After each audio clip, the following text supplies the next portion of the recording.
After close to a month of sub-zero temperatures, it hit 52 degrees and sunny in Pittsburgh this week. Sunshine is a hell of a drug. Some call it false spring, and we are surely not done with winter yet. But these pockets of warmer weather are so soothing to my sun-starved soul. They're also really good for starting more flowers. Starting flower seeds while there's still snow on the ground might seem a little crazy, and it would be if I were starting zinnias or sunflowers. But I'm not. I'm starting flowers that actually love this cold weather. They're called cool flowers, and this is their moment. If I want massive blooms this spring, I can't wait until spring arrives. Go time is now.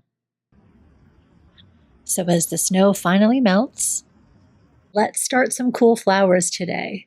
And let's talk about how I'm making the process easy and joyful. Because when I enjoy the process, I show up more consistently. And consistent care leads to happier plants. And with any luck, tons of flowers. My whole life I associated flowers with summer. Dahlias, zinnias, cosmos, all the familiar warm weather friends. But a couple of years ago I learned about cool flowers, and I realized I could have flowers for whole more months of the year if I just got the timing right. Cool flowers, or hardy annuals, are those that do not like the heat. They germinate in cool soil. They can tolerate frost once they're established. And they actually grow best in that in-between season where the sun is getting stronger, but the temperatures are still a little chilly. If I waited until May, I'd miss their window entirely. In zones like mine, where spring tends to be a short, pleasant couple of weeks between hard freezes and blazing heat, I need to get them started early so I can plant them out before our last frost date, which is usually around the end of April. So I'm starting some now, and then I can plant them out sometime in March. Some of these seeds do better when they're started inside, and some like to be direct sown, so we're going to do a few of each today. I did an in-depth guide on how to start seeds inside a few weeks ago, and I'll link that in the description if you want details on my seed starting mix or any other seed starting tips. Some cool flowers, like delphiniums and foxgloves and even some snapdragons, are tough enough to survive over the winter, even in a place where it gets really cold like Pittsburgh. I planted a bunch of these last fall, and they should be among the first to pop up this spring. When I did winter sowing a few weeks ago, I concentrated on other cool flowers like Orlea and Bupleurum. Today I'm starting the third round. Pansies, Didiscus, a very cute umbrella-like flower with tiny pink blossoms. Status, I've got a few colors of this, bright blue, apricot, and a pink-purple mix with yellow centers. Very cute. Poor Man's Orchid. I've grown these before, and I love their little lion face flowers. They're typically one of the first things to bloom for me. And yet more snapdragons. Varieties that will bloom a little bit later than the ones I overwintered and the ones I winter sowed. Last year I grew these apple blossoms and loved them, so we're definitely doing more of those, along with a few different colors of these frilly Madam Butterfly varieties. Just like before, I'm filling up my seed trays with my seed starting mix, putting in some labels, and planting the seeds. Snapdragons and Status both like light to germinate, so I'm just scattering these on the surface of the soil. The idea is to have snaps from June straight through until the first frost. Fingers crossed.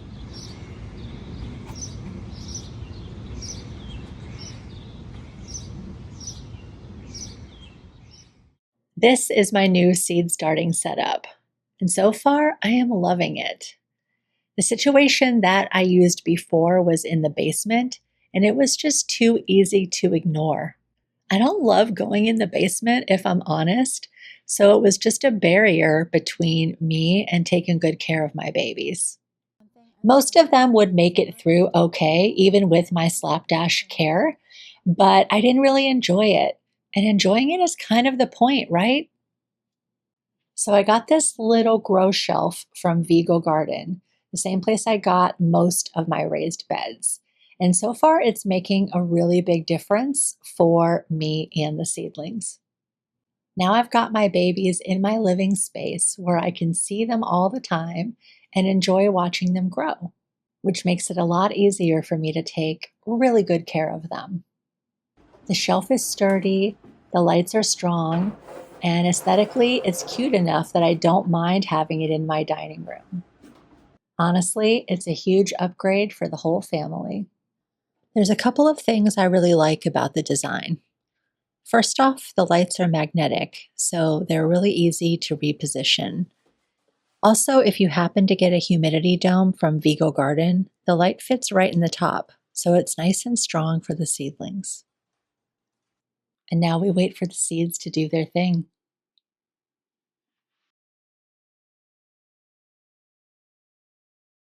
While these are cooking inside, there are others that prefer to be sown directly in the garden. And we've got this window of nice weather, so let's go ahead and take advantage of it. Before I get to sowing these seeds, I want to add a little more organic material to this bed. These elevated raised beds are super productive, but that means that the plants in them chew through the soil pretty quickly. They tend to need to be topped up regularly. So I'm going to clear away last year's dead plants.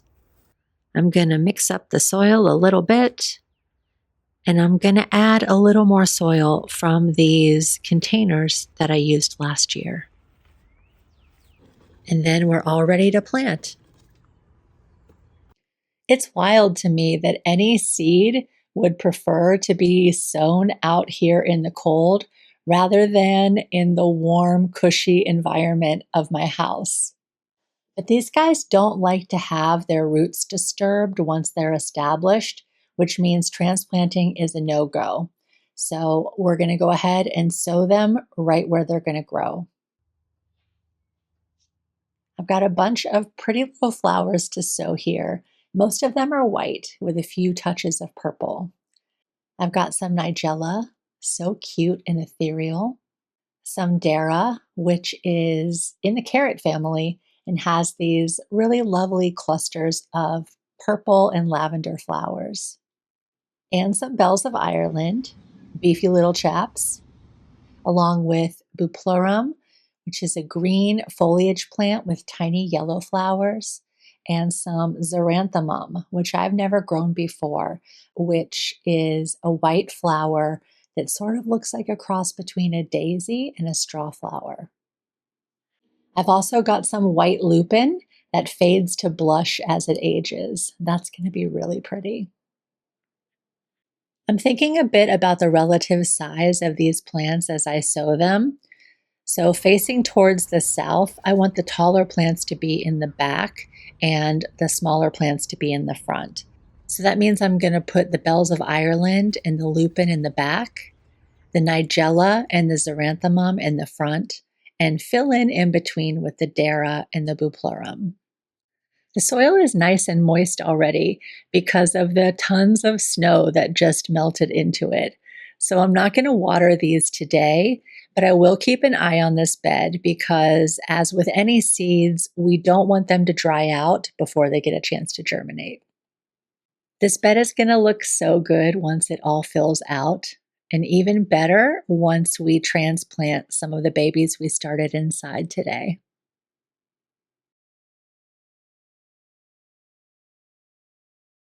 We've got everything in motion, and now we just keep paying attention, tweak the environment as needed, and wait for flowers. It was so good to get some sun this week. It really filled up my battery. And I'm feeling so hopeful and excited about the gardening season to come. Planting seeds is like planting a flag in the future. I don't know exactly what's going to happen this season, but I do know in this spot, there's going to be a bunch of flowers. And that is just a really nice feeling. The next few months around here are going to be a blast as all of these little seeds start to pop out of the soil and bloom. So I hope that you will subscribe to follow along as all the flowers start coming in. Have a great week, friends. I'll see you in the next one.